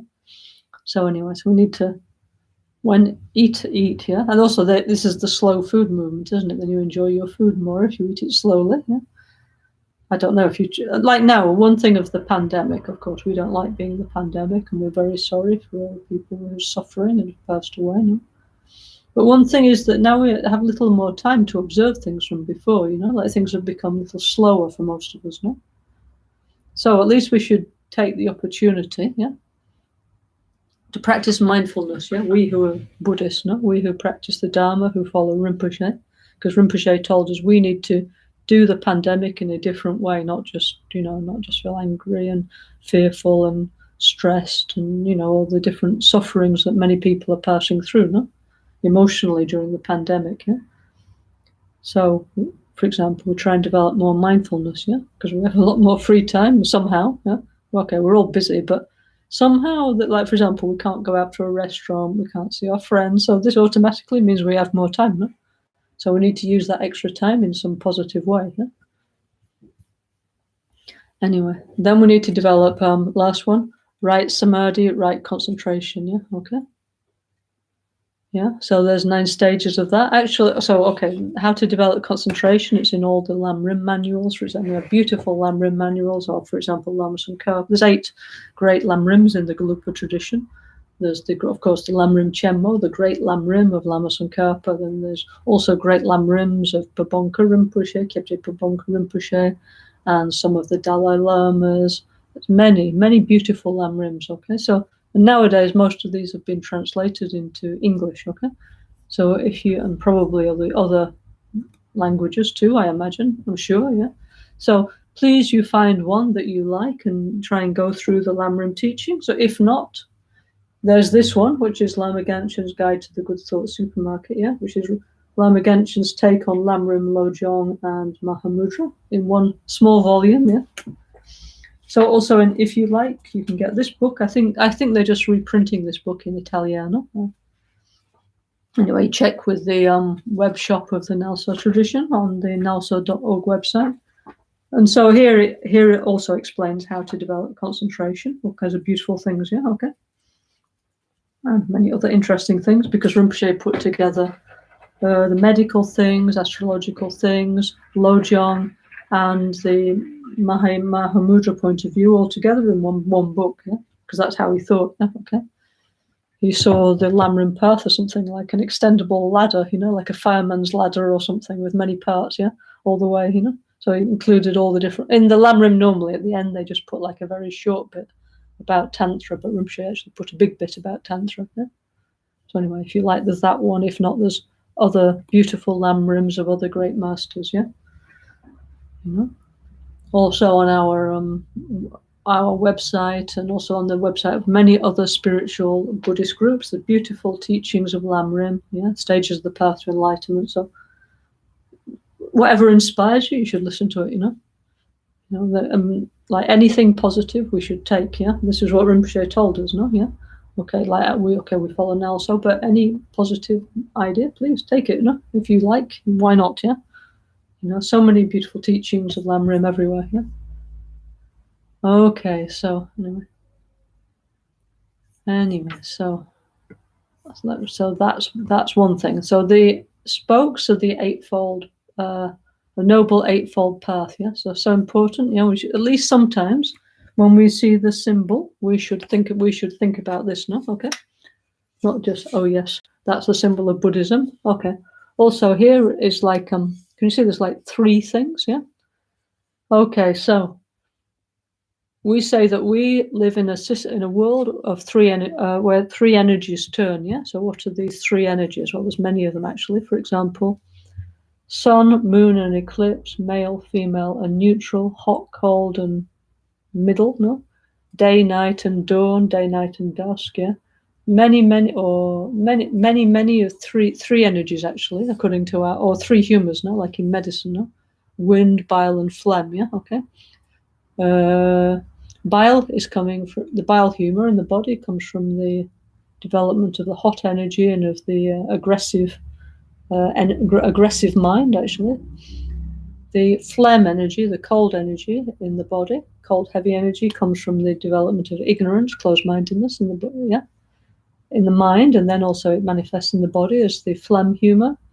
And the wind, the anxiety, the stress, is actually from the arising of desirous attachment in our mind, which are the three root delusions, If you look at the picture of the wheel of life, there's like pig, which symbolizes ignorance and knowing, chicken, which symbolizes desire, and snake, which symbolizes hatred, and the three are like holding each other's tails, and it's like the motor that turns like the wheel of our personal samsara, So you see that a lot, chicken and snake, Apparently, I heard, I think this is probably true. Like some in Tibet now, of course, like the monks, they had different outfits now for different ceremonies. But some of the monks, they used to have mainly like felt boots, But some of them, they used to have like pig, chicken, and snake on their boots, which means a bit like Rinpoche actually, with our shuddy throwing them out. It means we need to kick them away, like suppress pig, chicken, and snake. Desire, ignorance, and hatred. So anyway, many things to think about within this three. So in Taoism now, which we're more familiar with, I think in modern society, we have like yin yang, don't we, with points inside. But in Buddhism, we actually have three energies, So you see this symbol a lot, Like, I don't know, like everywhere, like most of our Buddhist, like drums and wheels and many things, they have this three symbol inside, Always the three energies turning together, creating our samsaric experience, But when we get it right, we'll have, what will we have? We'll have discriminating wisdom of Amitabha, and we'll have the Dharmadhatu wisdom of Akshobhya, and we'll have the mirror-like wisdom of Vairocana, creating a pure reality, Rinpoche said now it's like the wheel of samsara turning this way. Pig, chicken, and snake is creating our personal samsara. But what we need to do is turn the position of our mind around, And we need to make our mind like a machine turn in the positive way. And so the mind will produce the wisdom consciousness, which will produce a pure reality, Nirvana, a pure vision, and so on, Everything is possible, So anyway, so there's the three energies turning there. Okay, what else can I tell you about a Dharma wheel? Around here, you see there's different points, Okay, total is 3, 6, 9, 12. A total of 16 points or 16 bindu, Okay. So why is there 16 drop or 16 bindu around our Dharma wheel, Okay. So as you can see, this wheel, it wouldn't actually go very well on a track. It doesn't matter. The point is, these are what these are. These are what we call the 16 types of emptiness, Okay. Okay, so I think I talked briefly about this another time, but this is actually something interesting. Why is there 16 drops that represent 16 types of emptiness? Because when we start to analyze the way things exist, many different ideas come up in our mind, Okay. So actually, this 16 emptinesses somehow are like clearing away our doubts of like what could be behind phenomena, let's say, So this is why there's 16. So when we talk about emptiness, we don't mean nothingness.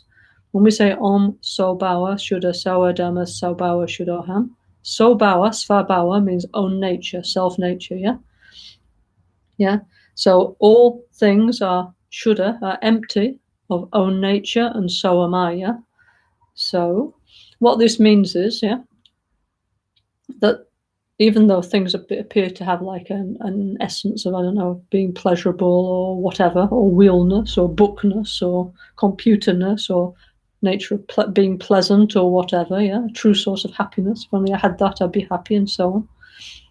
As long as we, superficially think, that's like that, it's okay. But it's like our mind it's like when we were born, it's like we went to the shop, as it often happens, and we bought something that was broken, But by the time we discovered our mind was broken, the guarantee had finished, so now we can't take our mind back, However, Lord Buddha has left us an instruction manual called the Dharma teaching, so we can fix our perceptual problem ourselves, Nobody knows why our mind is broken, but it is, yeah? And what that means is every time, for example, I see something, I don't know, let's see, okay, one clock, yeah, okay. And I think, if only I had that, I would be happy, yeah? And then I look at it, and I look at it in the shop, and oh, can I afford it, yeah? And I have this feeling that if I had that, I'd be happy, because I projected onto that, yeah? Happiness, yeah, okay. And then I take it back home, and then probably about 2 days later, I think, actually, there was another one at a better price, and I wanted to get the other model, and the happiness quality rapidly disappears, yeah? Because it's not a true source of happiness, yeah? And you might think that's ridiculous, but that's how we behave. We are ridiculous, yeah? So so we have many things we think, if only I had that, I would be happy, and then we go after it, and must have it, and then we get it and we're not happy. Other things we think that's truly horrible, and we get obsessed with it. It's so horrible, yeah? So our mind is oscillating between must have it, absolutely must have it, and I hate it, yeah? This is our mental fantasy, yeah? It's not from the side of the object, yeah? But we don't recognize that our mind is involved in the creation of this. We think, oh, that thing is really going to make me happy, you know, and that person is really horrible, yeah, and we continue like that for most of our lives, yeah, or many lives, yeah. So we need to understand how things actually are and see things properly. This is what Buddhism's about, yeah, okay. So in Buddhist meditation, okay, we have many types of meditation, but they give this nice example, yeah? Like, for example, like, I don't know if you've ever seen a banana bush. Actually, it's a banana bush, not a banana tree, but it's like, looks like a tree, yeah? So you think, okay, I'm going to find the essence of it. So I start peeling away the outer parts, yeah? And most trees, no, if you peel away the bark, there's something hard inside, okay? And they think, oh, I really found the tree, there's the hard center. But they say that reality is like a banana bush, yeah, okay? Because what happens is you pull away the leaf and this one, and the further you get into it, it's like there's just like not much there, yeah? It's just like some liquid, some goo or something. It's not, the more you pull it away, the less like substance it's got. A banana bush has, yeah? Actually, it's a big bush, no? It can be like 3-4 meters high, but anyway. Throw away the branches and less, the further you get to the center. So this is like, why they use this example is because that's like how reality is. So anything, yeah, looks like it's there, but if we start to analyze and investigate, the more we analyze, the less we can find. So let's put this in terms of modern science, yeah. Nowadays, yeah, we have like electron microscopes, and we have all kinds of cool stuff and the CERN particle smasher, and we have all kinds of stuff to analyze the nature of reality, right? Machines, yeah. So I don't know, anything, like it looks super real. I don't know, here's a bell, no? Okay, it's really real, no? And if I dropped it on my foot, it would hurt, no? But if I take it in an electron microscope, it looks like considerably less real. I'm going to see some molecules and some atoms and lots of space. Then if I take it in that CERN particle smasher thing in Switzerland, I'm just going to see some subatomic particles and lots of space, mainly space and some energy. Then apparently even I will discover that my mind is involved in the creation of those particles, because they're only there if I look at them in a certain way. Yeah, my mind is involved in the creation of reality. Yeah, so the more I look, the less there is. Yeah, but relatively, if I think, okay, that's a bell, thank you. Yeah, I can play it. Yeah, oh, thank you very much. Yeah, that's fine. Yeah. So this is the paradox of reality. Okay, reality, things are there. Yeah. Okay, but when we start to investigate their nature, their essence, it looks very much like they haven't got one. Yeah. So we Buddhists, we like to spend our times thinking about these kind of things. Why? Because we need to fix our, you might think the Buddhists are crazy. No, it's because we want to fix our broken mental computer, yeah? So when we start, we might think it doesn't, okay, maybe I can find look in a bell and I can just see like energy and space and it's cool, but it won't totally change my life, yeah? But we do this in relation to our sense of self, the I, yeah? And so then we start to look, where is this, yeah? Okay, and so we have the classic version, which is like the Heart Sutra, no? Am I my body? Am I my mind? Am I the combination of my body and my mind? No, yeah? Am I my eye? Am I my ear? My nose? My tongue? My body? My mind? My form? My sound? My smell? My touch? My tactile phenomena? And so on, yeah? It's like a checklist. And we can always say, okay, there's that, but that's not I, you know? I am something else. So what we do is we have to think, if this I, this feeling of myself, truly exists, then finally I must be able to find it, no? So if I can make a list with all the possible places where it could be, and I look for it long enough, if it's there, I'll find it. But if I look through everything and it's not there, I have to conclude it doesn't really exist. It's a fantasy. I am making it up. It's a hallucination, yeah? So this is what we do. Because our mind has like something broken in it, where we're creating like this false sense of I, which doesn't truly exist. I mean, okay, we have some kind of me truly exists, yeah, relatively speaking, but we have this like our brain, yeah, or whatever you want to call it, is creating this independent sense of I, yeah, like a hallucination, yeah. And then all the time, from this feeling is coming desire, is coming hatred, is coming all the casino of our life, yeah. And this is not just Buddhists, masters, or whoever said Lord Buddha saying this. Even nowadays in modern psychology and science, they're saying, the people who study your brain, no? They're saying, actually, I don't know how they do this, but anyway, they've discovered that the sense of self is a hallucination of the brain, yeah, okay? But it's a strong hallucination. And based on that, we are endlessly unhappy, yeah? So therefore, we try and fix this wrong way of perceiving ourselves and the world, yeah. And what we try and do is just see things as they are, which is a much better way and a much more realistic and happier way of seeing reality. Yeah? So anyway, so this is where the 16 emptinesses come in, yeah. Because when you, I mean, like, okay, one more example. Everybody can imagine what is a pink elephant, okay? The thing is, pink elephants don't exist unless, okay, somebody maybe could paint an elephant pink, but let's say if a real pink elephant, bright pink elephant, does not exist, yeah, except on Disney Channel, yeah. So if you say, okay, is there a pink elephant in this room? First, we need to know what a pink elephant looks like, and then we need to look around. Is it behind the altar? Is it behind the sofa? Where is it? Is it under the table? And if I look everywhere and there's no pink elephant, we can be sure there's no pink elephant. So it's the same with the sense of self, yeah.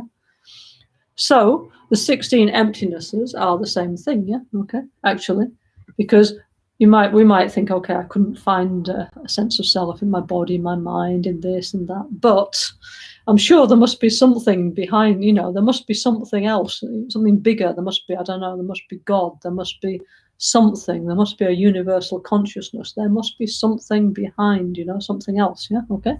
So this is where these 16 emptinesses come in, these 16 dots, yeah, around the Dharma wheel. It's like another kind of checklist, yeah. So this is removing other kinds of possible fantasies we could have about the nature of reality, yeah. So, for example, the first one is called Chitongpani, which means the emptiness of the outer, yeah. So it's something like I think it's a bit like what they call like the Gaia theory in the West, like the outer world has like an truly existence from its own side, yeah. And also somehow there's a feeling that it's sentient. Many people think like this, but anyway, this does not truly exist from its own side, yeah, okay. Then the emptiness of the inner. So inside me, for sure, there's something truly there. The ghost in the machine. I haven't quite found it yet, but no, that's not there either, yeah. Then okay, it's the combination of the outer world and my inner world mixing together, reacting. That's the sense of self. Is that? No, it's not, yeah. Okay, that's the third one, yeah. And so on, yeah. Or there's like the emptiness of the beginningless and endless, the, what's it called? Togmadang Tama Mepe Tongpani. So it's like the universe, like, so it's like, we have to, why they say the emptiness, because all these things we think this has something, it's truly there, it exists, yeah. The universe, it's so big it must exist, yeah, okay. Or the outer world is truly there, it must exist. Or the self somewhere must truly exist, yeah. So it's what it's doing is like pulling the rug from under our feet, yeah. So these 16 points actually are these, yeah. 16 times Lord Buddha's pulled the rug from under our feet, yeah. Then okay, emptiness of the condition, that means everything depends on cause and condition, like science, no? So we think that's what truly exists, no? Cause and conditions, but no, Buddha said no, also that doesn't have a true essence, yeah? And so on, yeah? Then, okay, emptiness has to exist, yeah? That must be the real stuff behind reality. No, emptiness is empty. Oh no, yeah, okay. And so on, yeah? Anyway, so it goes on like this, yeah? Maybe one time, maybe, I don't know, Lama Michel speaks very well about all these things, yeah? Maybe you could request him one time to give from our very, tradition, explanation of these things, yeah? So beautiful teaching, yeah? But the point of this 16 emptinesses is basically, we're always trying to grasp onto something, yeah? I don't know, like the world, the universe, cosmic consciousness, God, emptiness. There's always got to be something behind. And Buddha says, whoops, no, there isn't, whoops. And then we're like, oh, no, there isn't anything, Yeah, okay. So anyway, 16 emptiness is this, okay? So actually very many incredible things to think about when we see the Dharma wheel, yeah? Okay, then of course we could also think in from terms of the sutra, we could think in terms of the 16 joys, no? This we'll talk about a little bit later on when we do the secret empowerment of self-healing, and we do we'll explain this then, yeah. But we have something called the 16 joys, which at a certain point on the spiritual path, for somebody who can truly gather their energy inside. Inside means inside what's called the central channel, yeah, the sauma. Okay, this kind of person, their subtle pranas gather inside, and then they have really incredible blissful sensation, physical and mental, yeah. And with this subtle blissful mind, which goes through 16 stages of increasing bliss and joy, yeah. With this blissful mind, they don't just think, wow, this is so amazing, yeah. What they do, we have a vow not to do that, yeah. We promise, yeah, not to just think, oh, fantastic, yeah. We have to use that blissful mind to meditate on the nature of reality, yeah. And this is the way, this is what we have to do, okay? But this is a little bit later on, so many beautiful things, yeah, okay? Also, I don't know if you can see here, these spokes, no? Can you see it looks a bit like, let me show you. Have you seen this shape before, yeah? Looks a bit like this Vajra, doesn't it? Like the shape looks a little bit similar, no? Like this shape here. So this, often they say this is like a Vajra, yeah? One spoke of a Vajra, yeah? So this is also showing the Vajrayana path, yeah? So it's like Sutra and Tantra. This is what we do, the union of Sutra. Sutra means the public discourse, the Sutra of Lord Buddha, according to the Theravada, the Mahayana tradition, the way of the personal liberation, the Pratimoksha, Mahayana, the great vehicle, Huntos Pademas, we're all going to get awakened together. And then Vajrayana is the special first part of the Mahayana, yeah? Okay, so this is the kind of like Vajra spokes, yeah, okay? So very beautiful. So many times you see the Dharma wheel and it's white, but behind you see the colors of the mandala, yeah? So something like this, no? Okay, that's pretty good enough. So you see like the colors, yeah? See many times like this, no? Let's put the thing there, yeah? This one, by the way, this piece of paper was the first ever Borobudur mandala that Rinpoche designed, yeah? I don't know if you can see, it's actually bits of paper stuck together, yeah? This is Mark 1, yeah? And from this come out our beauty, finally, after many years, come out all these beautiful mandalas that we have on the roof of Albaniano, no? The Temple of Heaven and Earth and our other temples around the world, yeah? And but anyway, this was Mark 1, yeah, this piece of paper. Anyway, so you can see the colors, yeah? So many times you see the Dharma wheel like this with the colored set. Actually, the colors are usually inside the spokes, okay? We can see the colors of blue for Ikshobhya, and yellow for Ratnasambhava, and red for Amitabha, and green for Amoga Siddhi, yeah? And sometimes a white glow in the center. So it's showing that inside there, what we have to practice is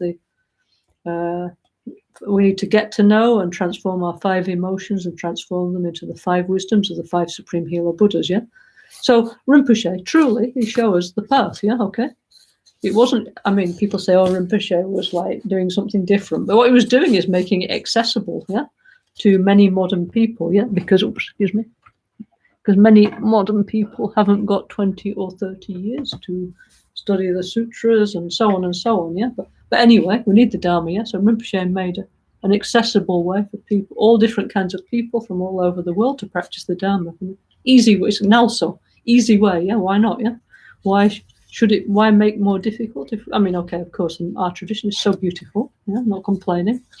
But we modern people, yeah, who come from, I don't know, we're educated in different ways. We need an easy way to practice the Dharma, and this is what Rinpoche has kindly given us. Easy, but not missing anything. That's the great thing, yeah? So we're so lucky, yeah? So many times when you see the Dharma wheel, it's coloured, yeah? So then think, oh yes, I know what I'm looking at is this, no? Yeah, actually. Yeah, this is then the wheel of the Vajrayana, yeah, okay? There is Akshobhya, there is Ratnasambhava, there is Amitabha, there is Amoghasiddhi, there is Vairocana, yeah? I need to transform my 5 emotions into the 5 wisdoms of the 5 supreme healers, and my 5 impure elements into the 5 pure elements, like the 5 great mothers. Remember the Vajra, yeah? It's the same, no? Yeah? One side is transforming the 5 emotions into the 5 wisdoms. The other side is transforming the 5 impure elements into the 5 pure wisdoms. When we have this, yeah, we are a Buddha, an awakened one, yeah? Anybody can become a Buddha. All we need to do is put the Dharma instruction into practice, yeah? And the Dharma instruction is true. It's not a secret anymore. I mean, it's secret in terms of you have to do it in order to experience, but the actual instruction we can do if we like. Why not? Rinpoche and other great masters, they so kindly left us the whole thing, yeah? So, as Rinpoche always liked to say, what is it? Liberation in the palm of your hand. And Rinpoche was always so happy because one time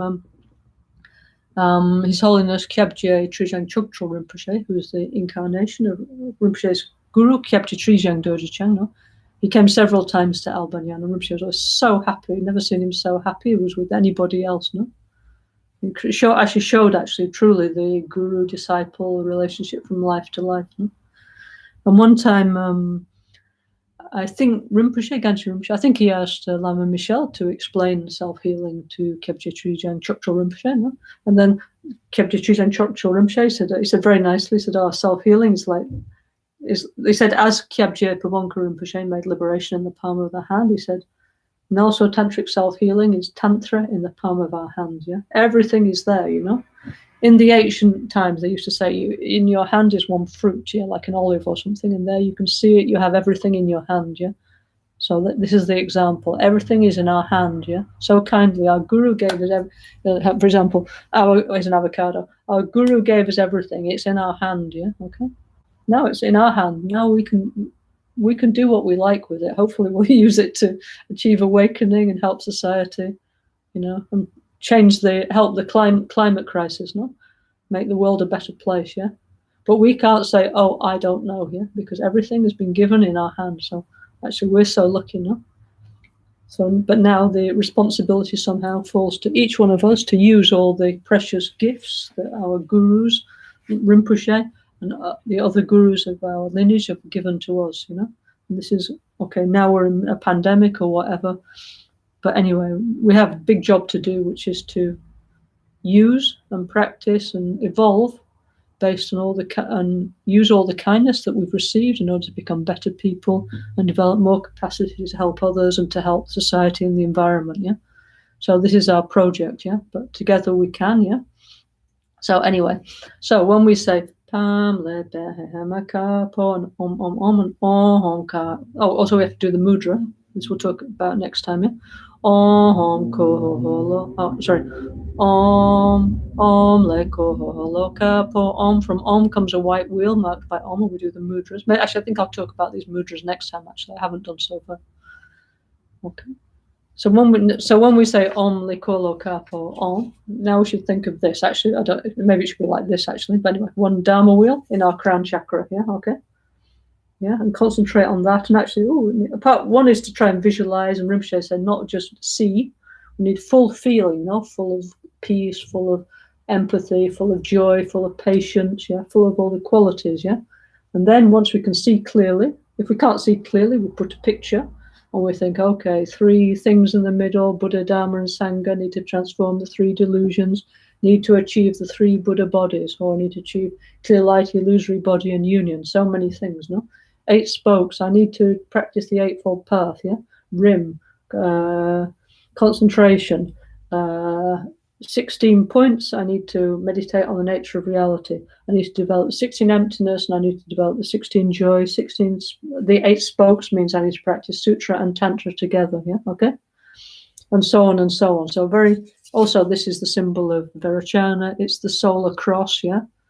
Yeah, so the symbol of the Chakravartin. So that means like also we're a winner, no? I mean, like it's the symbol of a ruler, yeah?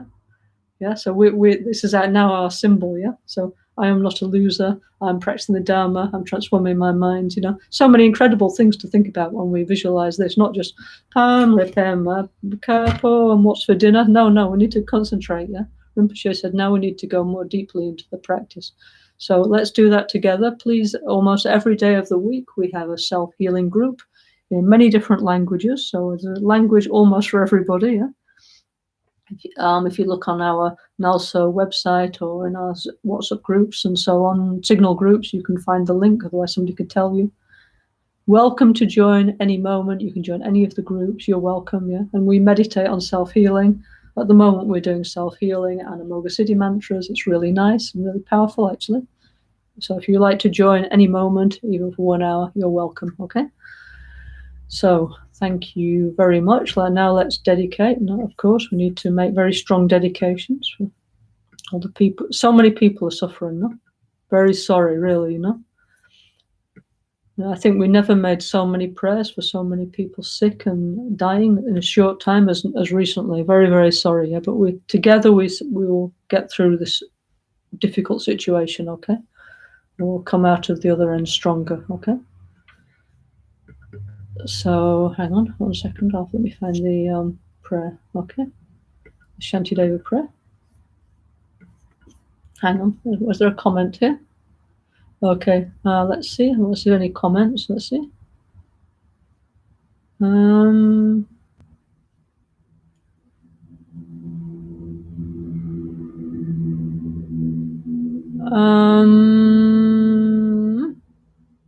Okay, Fabrizio says a bit hard to understand the emptiness of everything, but maybe it is okay. It's not so easy, but anyway, we keep trying, no?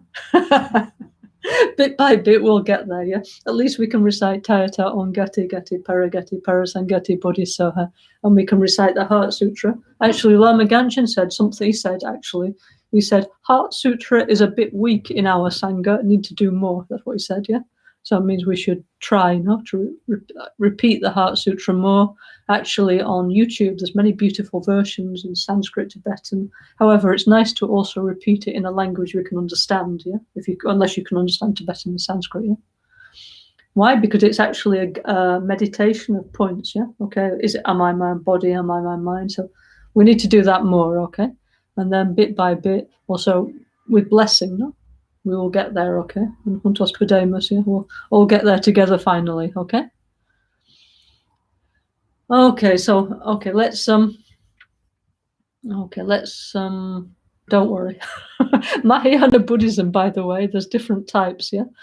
Like they say the Bodhisattva, there's different types, but Rinpoche always said he was like either like the great captain of the peace boat of Mahayana, like, you know, like you can imagine Captain Rinpoche, you know, we're all there on the cruise liner. And sometimes he used to say he was like the shepherd, like, you know, pushing us all, yeah? So the shepherd doesn't leave any sheep behind, yeah? So don't worry, we're all going together, yeah? On HMS NgalSo, yeah? That's the Mahayana ideal, okay? So we all have to understand emptiness by hook or by crook, don't worry. Sooner or later we all will, yeah? Okay, let's dedicate, and we'll keep going till we do, no problem, yeah? So don't worry, Fabrizio, don't worry. Anybody else, we will gradually get there, okay? Okay, so auspicious dedications of Shantideva, the ones that our Rinpoche liked so much, no? There's not like, but understood was necessary, no? Okay, I'm going to read it in English because I'm English, yeah? Okay, please, if you like, repeat in your own language. We put on the signal group, the WhatsApp group, this prayer, yeah, in many different languages. Okay, so the Shantideva dedication from Bodhisattva Charya Avatara from the 10th chapter, which is beautiful, by the way, and if you have time, it's nice to read. May everyone who is ailing with disease be freed at once from every malady. May every sickness that afflicts the living be wholly and forever absent from the world. May medicine be full of strength. May our mantras and be chanted with success.